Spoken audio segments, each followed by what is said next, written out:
Hello everyone, I am the storyteller and I am here to help you today. I know you use this video to fall asleep. So before that, like the video and subscribe to the channel. Also, where are you from and what time are you watching? Now get comfortable and relax.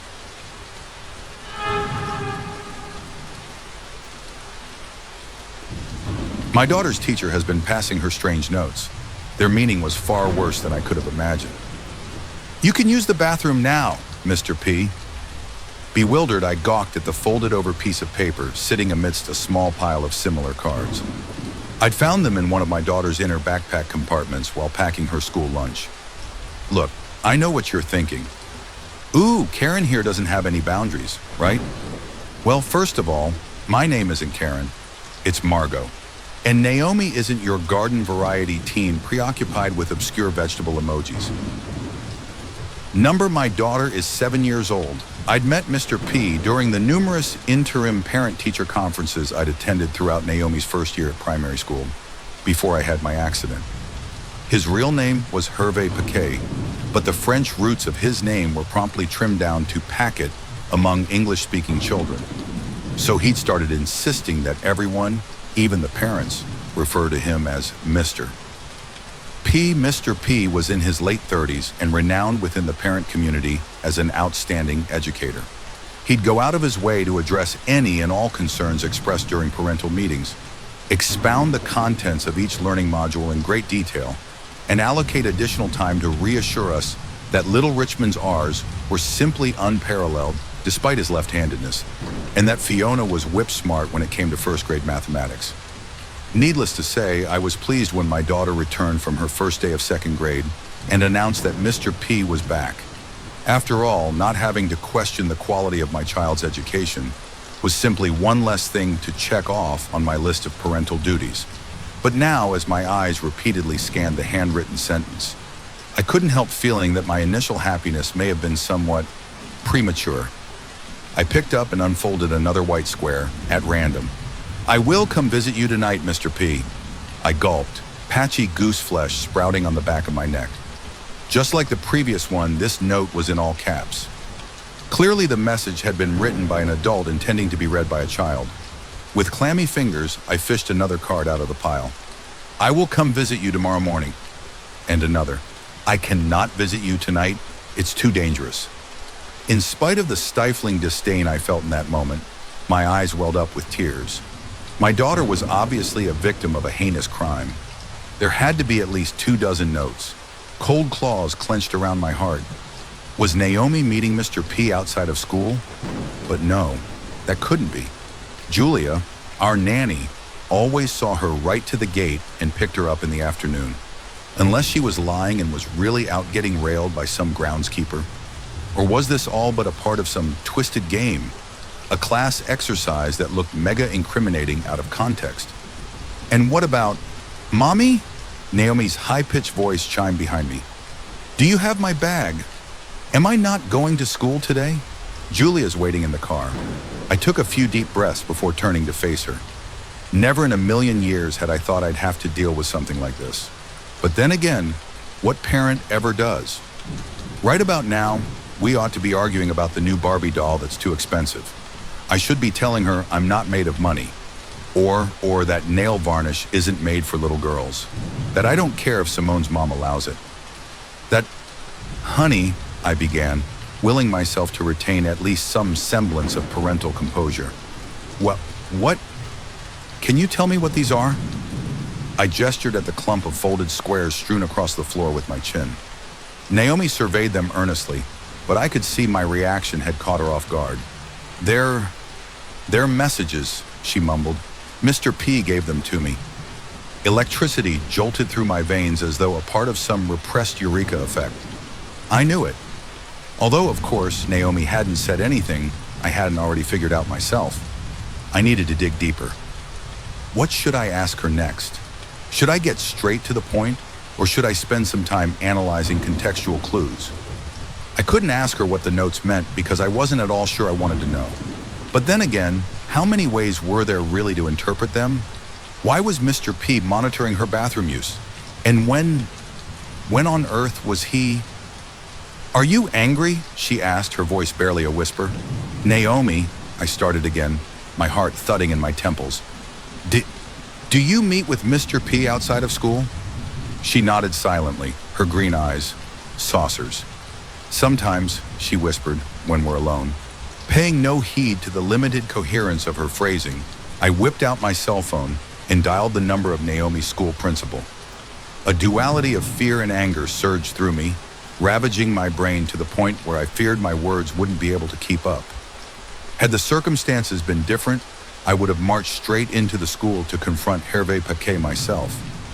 I could already picture it, slamming his body against one of the whitewashed walls, taking off one of my high heels and, well, I suppose that I glanced down at my leg brace was hardly likely. But maybe Julia could... "White Oaks Primary," a honeyed female voice emanated from the speaker. "This is Shirley. How may I help?" I was all set to give her an earful right there and then, but held my tongue while little Miss Tinkerbell figured out which buttons to press to transfer me to the principal. She has no power, I told myself. Keep it in check. But once I'd managed to explain the situation to the principal, I was met with a drawn-out silence I hadn't anticipated. "Excuse me," I snapped. "Have you heard a word I just said?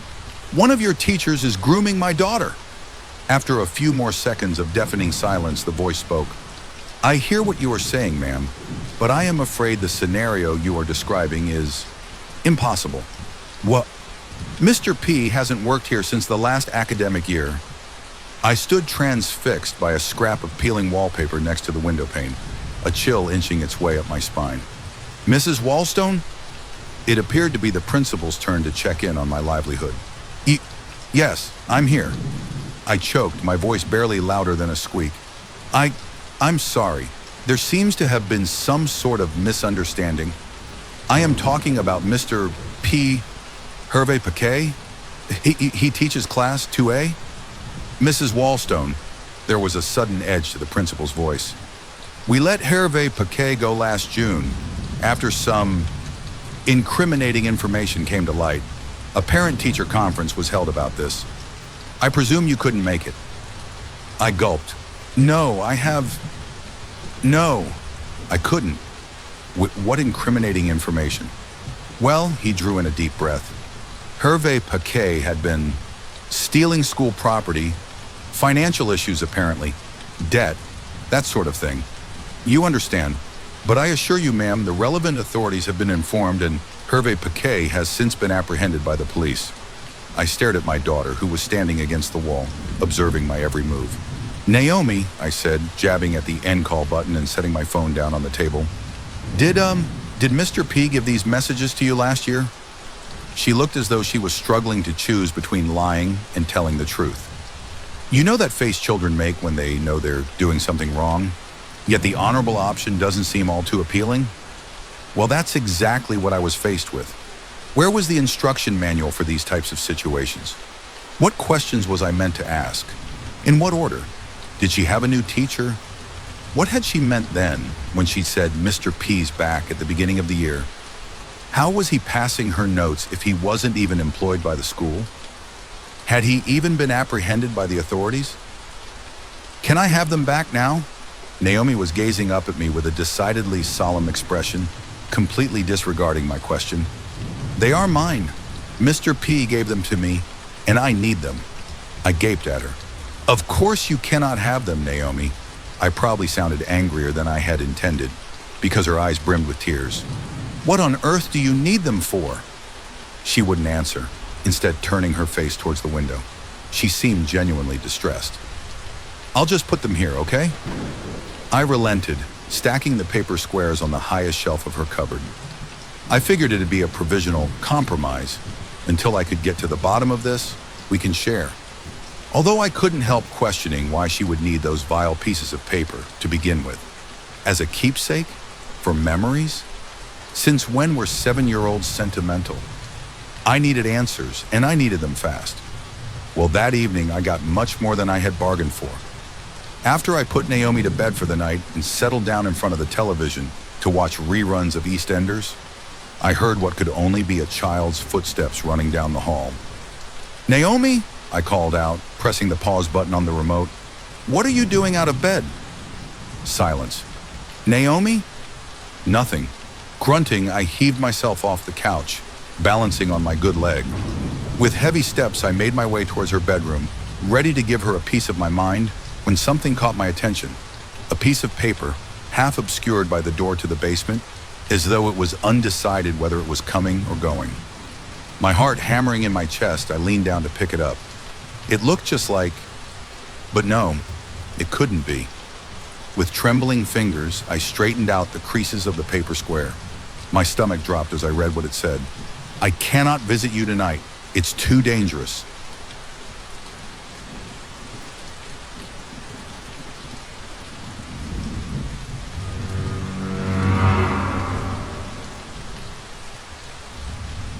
Every night, a different person walks down the street and screams for help.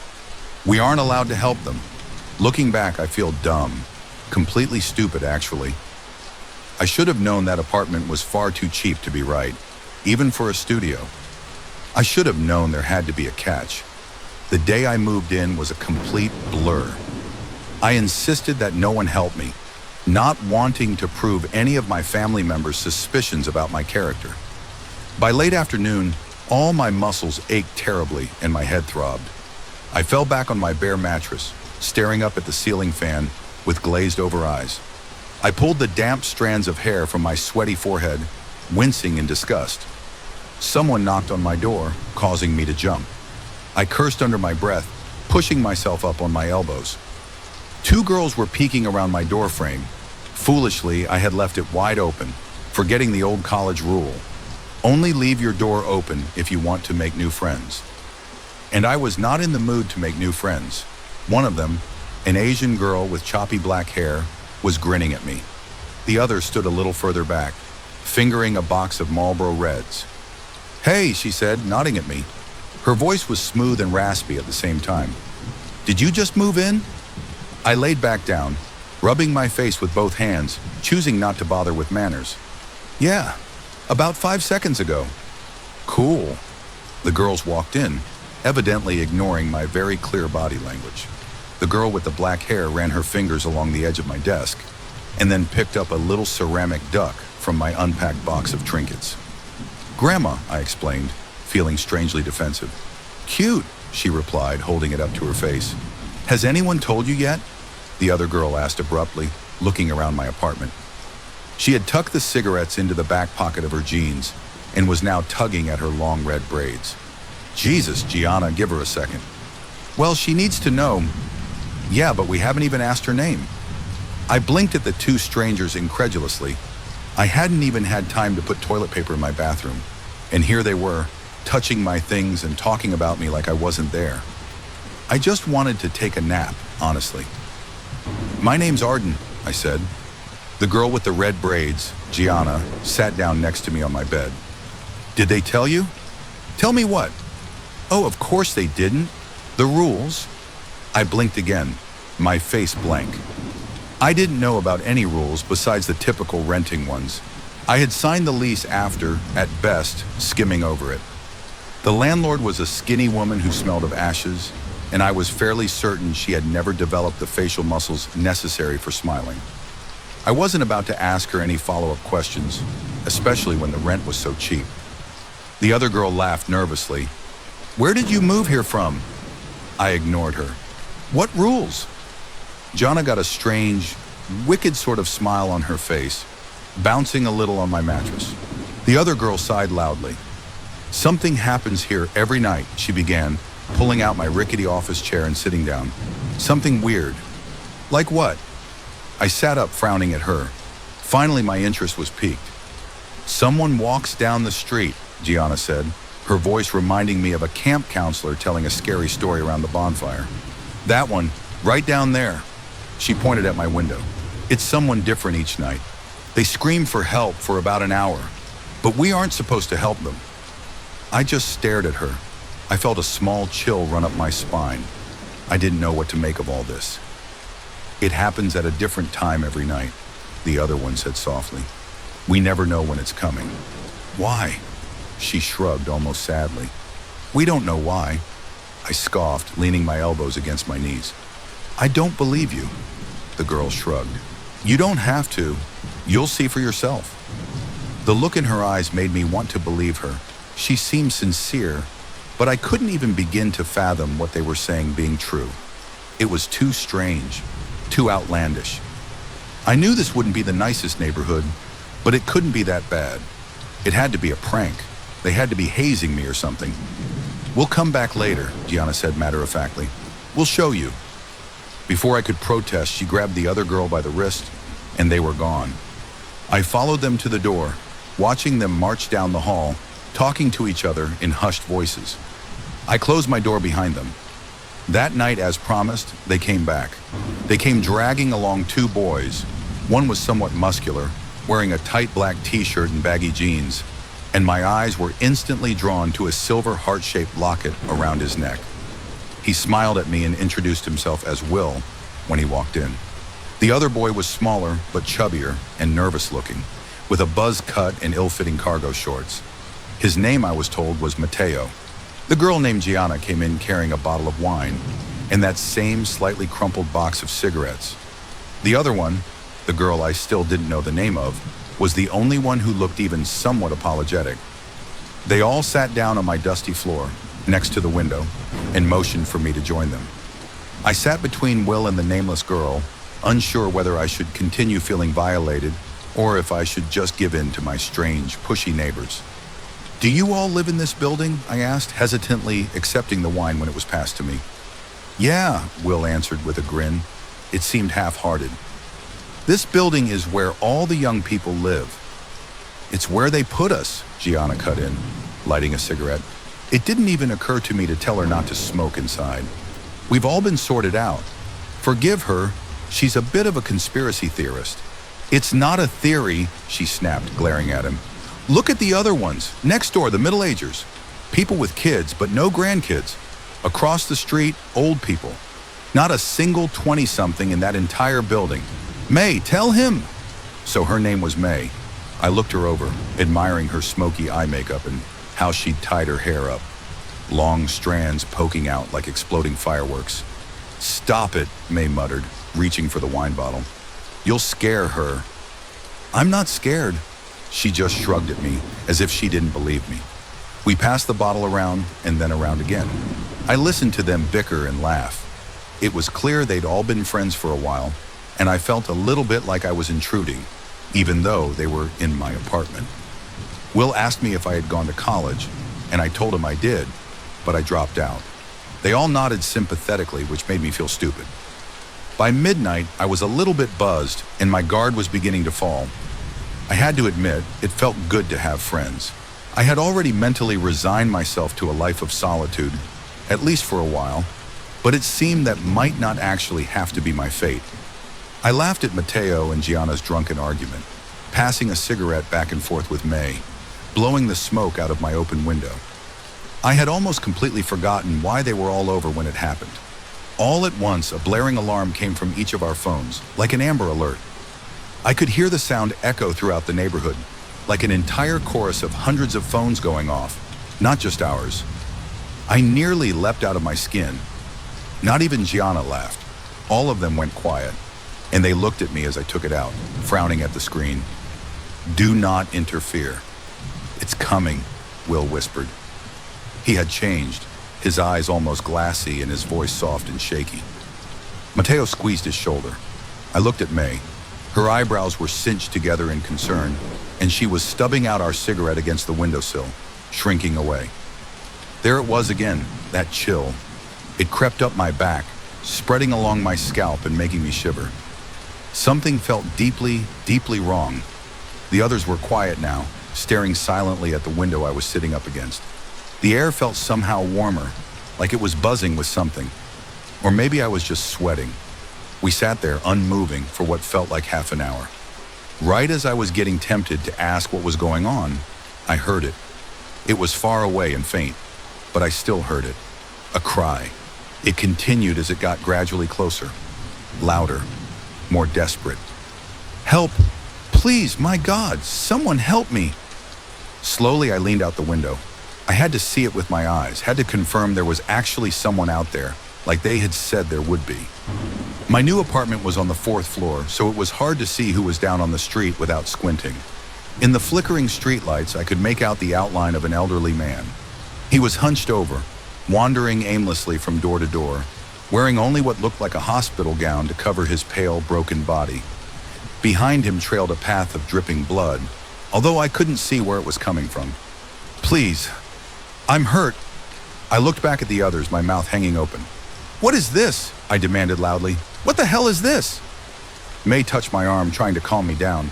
I pulled away from her. "Arden, please. We have to help him. Why can't we help him? He's just an old man." "We can't help him. Trust me." I ignored her, leaning further out the window, prepared to call out to him. Before I could open my mouth, I froze. The man down there was still now, facing our building. His head was tilted upwards, and I couldn't see his eyes, but I knew he was looking right at me. I immediately felt cold, like I was plummeting into ice water.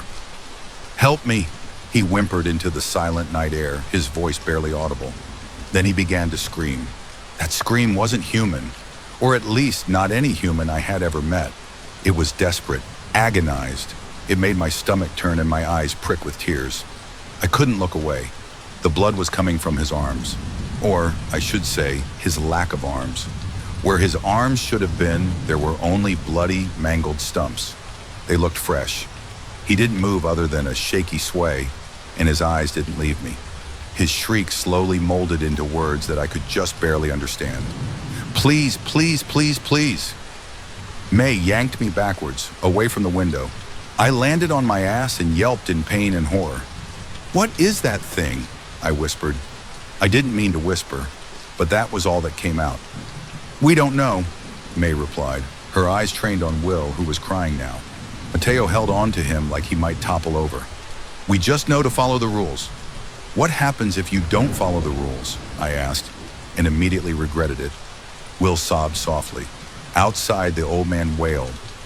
Jonna reached over and pulled the window shut, but it somehow did nothing to muffle the blood-curdling sound. "Do you want to tell her, or should I?" Mateo asked Will. Will just shook his head. He was clutching his locket now, turning the little heart over between his fingers. Mateo sighed and turned towards me. "A couple of months ago, one of them got to Will's girl." "Shannon," Gianna butted in. "Her name was Shannon." Sorry, her name is Shannon." I swallowed, but whatever I did, nothing would force down the lump in my throat. "What happened?" Mateo shook his head. "We don't know. We were all together when the screaming started. Usually we just ignore it now, you know? No use in dwelling on it. But that night, we think she saw something different. She started insisting she had to help, and she ran outside. We couldn't stop her." He paused, glancing over at Will. He was silent and still. The screaming outside had begun to pass, getting softer as it continued further down the street. "Then what?" He shrugged. "Nothing. She was just gone." I pressed my lips together, trying to process all of this. I really had believed they were messing with me, but I had seen it. I had witnessed it firsthand, and it terrified me. "Why doesn't anyone leave?" He shrugged for a second time. "Can't afford it, or people just don't care. Some people have left, but we all signed an NDA with the lease, so nobody ever knows." I frowned, thinking back to signing the paperwork, trying to remember. I could vaguely picture what he was talking about. I had just assumed it was more legal jargon that I would never understand. Had I seriously signed a non-disclosure agreement without even noticing? After that, I told them I wanted to go to bed. I needed time to process all of this. They understood, and each one of them said goodbye before leaving me alone. As I lay in the dark, staring at the ceiling, for some strange reason, I thought of May's face when we had realized it was happening. How she'd put out the cigarette and backed away from the window. Eventually, I was able to drift off to sleep. The next few weeks were difficult. I spent more and more time with my new neighbors. I came to find that they were right. I didn't think there was a single person older than 30 in our entire building, but I saw them all the time leaving the one next door. Settling in was difficult. The others seemed so used to it. They cared, of course. It scared them, especially Will. But you could tell they had been here a while by the way they sighed, closing the blinds and focusing harder on whatever they were doing. Eventually, I began to mimic them. It helped a little bit to pretend it was normal, as strange as that sounds. Moving out wasn't really an option for me anyways. I was a college dropout, and I hadn't found a job yet. I was still just getting by on what I had managed to save up. Every night it was someone different. Some were more human, some seemed less. Some were drenched in blood, their clothes ripped and strange, but some looked fairly normal. The worst were the children. They would run like injured chickens, screeching and banging on doors, begging for help. Sometimes they would try different things, say different things. Like they're coming, like I don't want to die, or even I'm sorry. There were a lot of children. One night while I was half awake, an alarm went off. It wasn't like the one on our phones, it was blaring, only somewhat muffled by my window. My apartment glowed a flashing red from outside. I didn't even look. I was too scared of what I might see. I just covered my head with my pillow and tried to fall back asleep. I came to learn all of the theories, especially from Jana. She thought we had all been chosen and predetermined to live here, all for some sick little government game. She thought maybe there were people betting on the different buildings, putting down money on who would interfere the least. "See that?" she said to me one day in the hallway, returning from a coffee run. Cameras everywhere. I didn't know if I believed her. I spent time with May mostly. We smoked on the front steps and people watched. It was strange to see what at night was such a sinister and gruesome neighborhood during the day, bright and lively. She didn't talk much about the rules, so I didn't either. We didn't talk all that much in general, I found, just enjoying each other's company. Right when I was beginning to feel comfortable was when it happened. It started with a birthday cake. "Happy birthday!" As May walked through the door, Mateo blew into his plastic party horn. The paper inflated, smacking Will on the side of the head. May's hand flew to her heart. "Jesus Christ, you fuckers know I hate surprises." Gianna laughed and walked over to her. In her hands, she held a chocolate cake, haphazardly adorned with sprinkles and bright pink icing that read, "Happy Birthday, May," in the center. 24. She set down the cake on the dresser and threw her arm around May's neck. "How does it feel?" "Fucking awful. That's the spirit." "Enough of this," Mateo cut in, weaving between them. "Let's eat some cake, then let's go." Their tradition, I had learned, was to bar hop for birthdays. They told me there was no curfew here, despite the rules, just a recommended time to be home, which was 10:30 p.m. Usually, they said, they got home before the alarm or spent the night somewhere else. We all took some cake. The boys took shots in the kitchen to pre-game while I watched Gianna fuss over May's hair. I was never much of a partier. While at clubs or bars in college, I spent most of the time out back, chatting with the smokers. But then again, I was never much of a friend group person either, so maybe the circumstances were changing. I watched them all troop outside to Mateo's car. I stuffed myself in the back, incredibly conscious of how close I was pressed into May. My other shoulder rammed into the car door. Mateo's music, cranked up to maximum volume, hurt my ears, and the tiny space was packed with the smell of tobacco and various perfumes as we sped down the freeway toward the city. But it was nice. It was really nice. I found myself laughing with them, and I hooked my arm around May's when she weaseled her hand beneath my elbow. It was actually nice. As predicted, the bars they chose weren't exactly my scene. But this time, as opposed to college, I could stand it. I took shots, I followed them out for smoke breaks. I even danced under the low purple lights until my feet ached inside my chunky heels, surely riddled with blisters. By the time we got to our third bar, I couldn't even feel it anymore. And it was at that third bar that we crammed ourselves into an old photo booth, and Gianna reluctantly offered $5 to the slot, and we laughed red-faced into a tiny camera.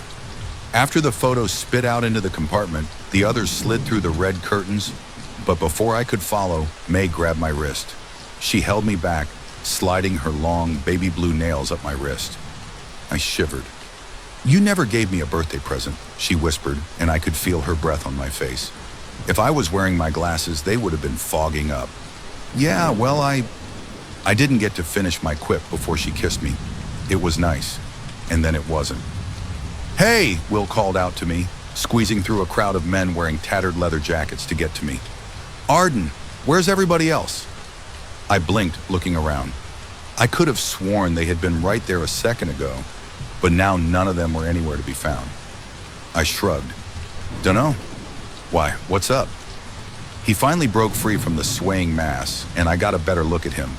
He looked worried.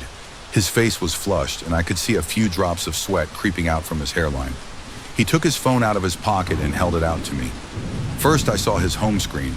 It was him next to a girl with strawberry blonde hair, both clutching beer bottles and grinning widely at the camera. Then I looked where he actually wanted me to. The time, 1:47 a.m. "It's getting late," he narrated. "Can we find the others and get going?" I understood then. He was worried. It was past 1 a.m. and no alarm yet. It was later than usual. The bars would start closing soon. He wanted to get back before it happened. Will and I weaved through the crowd. I was pretty buzzed, and I realized I was having a hard time moving my feet right, which made me feel embarrassed. I hadn't even had that much to drink. Was I that much of a lightweight? We found them outside, chain-smoking. Will explained the situation while I swayed. The drive back was strangely tense. Mateo's music was turned down, and there wasn't any joking or boisterous gossiping like there had been on the way out. We all felt it. It didn't need to be said. Something was off. Will drove fast, almost reckless. In the dark, May took my hand. Just as he was careening around the last corner, and we could almost make out the shape of our apartment building down the street, it happened.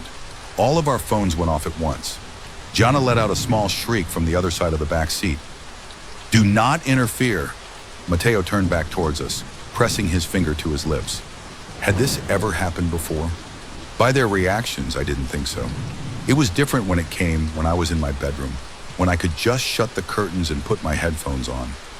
I felt so small and helpless then, like I was gazing into the maw of something incomprehensibly beyond my understanding.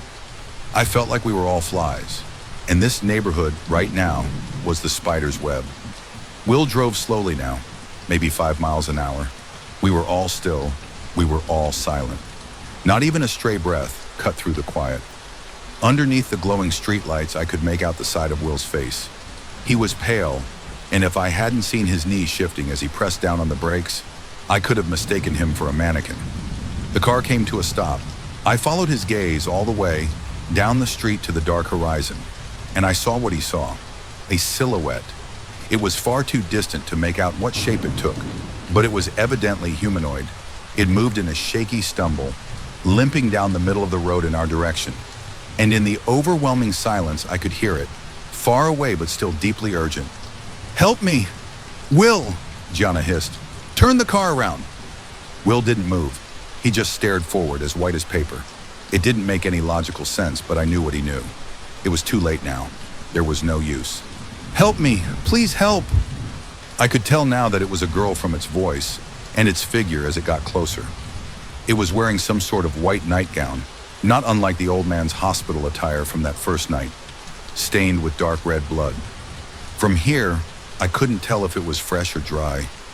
I didn't know why that mattered to me. "Maybe," May whispered. Her arm shook against mine. "Maybe if we're quiet and we duck down, it won't see us." Deep down, it felt as hopeless as turning around had felt, but it seemed reasonable. I nodded and did as she suggested, crouching behind the passenger seat, my knees throbbing from the strange angle I'd bent myself into. We all did it, except for Will. He didn't move. He still just looked. When he finally spoke, I could barely hear him. It was so weak. "Shannon." The word hung in the air, heavy with implication. Mateo was the one to break the silence. "What?" "Shannon," he repeated, finally turning to look at his friend. "That's Shannon." I peered over the seat in front of me, squinting my eyes. The human-like thing was getting closer, and now I could make out strawberry blonde hair, round face, short legs. The girl from Will's phone lock screen. The girl who had disappeared. Shannon. May gasped next to me. "Dude," Mateo said slowly, his words crumbling as soon as they left his mouth. "I know what you're thinking, dude. Do not get out of this car." Will didn't even seem like he was with us anymore. He was in shock, I think, looking back. "I have to help her," he insisted, right as another sickening cry rang out. "Help me! Help! Help me, please! Someone, it hurts!" It was getting far too close to us for comfort, but it still didn't seem to notice the car. Its cries became more and more desperate as they got louder. "I have to help her," Will repeated, and a bit of life had returned to his face. Mateo shook his head and grabbed at his sleeve. "Will, that is not Shannon." Will glared at him, his eyes shining with tears. "I know Shannon. That's her." "I know you do, dude, and I know you miss her, but please, please don't do this." Their voices were getting louder and more distraught, and I felt May press into my side, trembling like a leaf. Jana was whimpering, but I couldn't see her from my position. The thing was almost to our car when it stopped. She turned her head, left, then right, almost like she was sniffing the air. The boys stopped arguing. I felt like my heart would burst out of my chest. I could see Shannon's face now, and I realized why she hadn't seen us. The girl's face was streaked with gore, and it looked like her eyes had been scooped out with a melon spoon. She cried, drool pouring from her slackened mouth, but no tears could come. It happened too quickly. None of us could stop him. Will violently ripped his arm away from Mateo, fumbling for the handle to the car door. Gianna screamed. Mateo tried to slam down on the lock, but he missed, and Will managed to get the door open before he could try again. He stumbled onto the asphalt and hit the ground with a soft crunch. The thing turned her head and began to scream, but instead of charging at Will, she backed away. She held her arms out in front of her like something might attack her, whipping her head around wildly. An alarm went off, like the one I had heard that one night, but far more unbearable now that I was in it.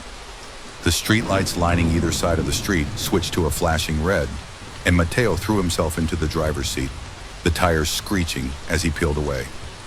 Jana was screaming at him, pleading with him to go back. May was weeping into her hands. I didn't move, didn't make a sound. I didn't understand. As we sped away, I looked back. I couldn't help it. I saw the flash of some sort of van in the blinding red light, pulling around the corner. Then nothing. That was a week or two ago. I don't know, I've been having a hard time keeping track of time. None of us have spoken much since that night. We tried the police, of course, but as you could assume, nothing came of it. I think whatever this is far larger than we know. I don't know if it's some kind of experiment or just a sick game, but I'm going to move back into my parents' house next week, despite all their berating, and then figure out what to do from there. I don't know if that was really Shannon that we saw that night, or if it was something else, and I don't know which is worse. All I know is that last night I heard Will's voice outside my window, crying, pleading for help. I didn't interfere.